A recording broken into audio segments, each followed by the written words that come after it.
So we had someone in the chat I was just responding to ask how well this can do with troubleshooting issues on the system.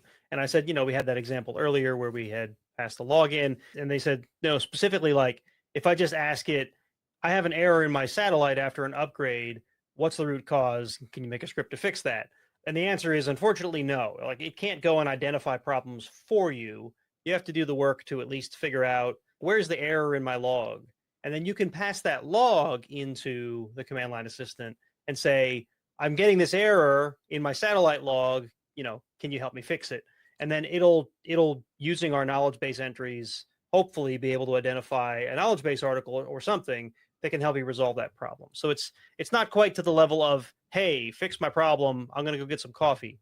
But so you still have to do some legwork. Maybe we'll get there. There's another roadmap item that's using a tool called MCP, Model Context Protocol, which is sort of like a way for an AI model to contact an agent on your system and interact with it, right?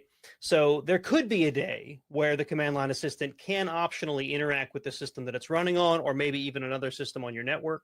But today that doesn't exist. And will it ever? I don't know, right? This is just a thing that I know that people have been talking about.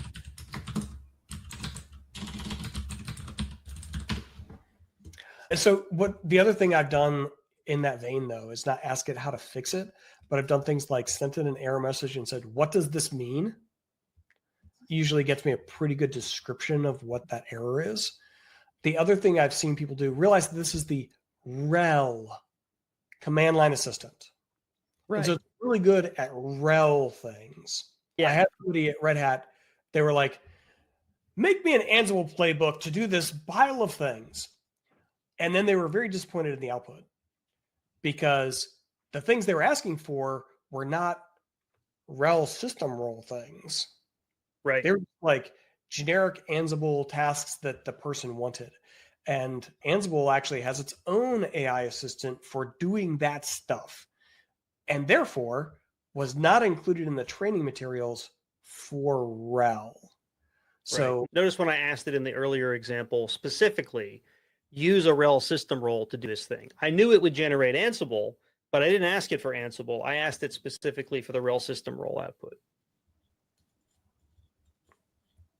Yeah. So keep in mind, like,